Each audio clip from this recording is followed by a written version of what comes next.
I just celebrated my 69th birthday on the 14th. My second wife, kind of the love of my life, one of the, we were still teenagers when we met. She turned 66, I guess, on 17th. Um, we got married October the 23rd. And we got technically arrested, but we didn't go to jail.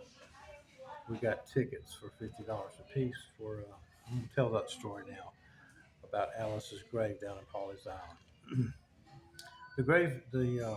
The ghost story is Alice was part of a family of plantation owners. A couple of brothers were an attorney or a doctor. They were high society people, and they figured out that if in the warm time of the year, if they moved to the coast, there was less malaria. They didn't know it was mosquitoes causing it then, but they figured it out, and they had a place in Pawleys Island called the Hermitage down near the beach.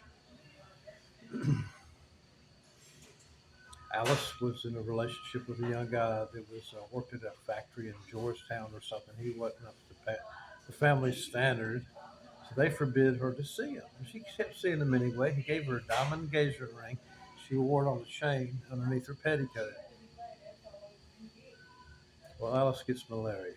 Her brothers examine her, finds her ring, and supposedly yanked it off and threw it out into the swamp. Well, she died.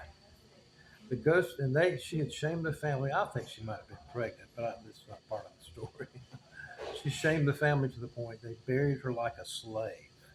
Just one slab of granite or whatever they use for those tombstones, marble, whatever. Just with her first name on a flat slab on the ground. But they originally she was buried at the Hermitage. They moved her to the family graveyard at All Saints Church in Pawleys Island. The ghost story is if you walk backwards around the her her flat Alice her tombstone. It's not really one that's this one's the flat on the ground anyway. It just says Alice. You walk backwards around it 13 times on Halloween, she'll appear. Of course, they had an article that came out in the Sun News. Don't go to Alice's grave on Halloween, but we did anyway. Me and Angela and a bunch of our friends. I had my 1962 Dodge Lancer, the car I inherited from my grandma, and I had a quarter pound of weed up under the seat. But the police never checked the car, so I got by. Anyway, we're in Alice's grave. The sheriff shows up. We take off running. The uh, the rector, whatever you call the Episcopal pastors, he was yelling and screaming, "I want them all going to jail!" And of course, we didn't go to jail. We all had to pay $50 fine. That was Halloween 1976. Anyway, I was all these Halloween decorations here at McDonald's. Got me thinking about that. I'll talk to y'all later.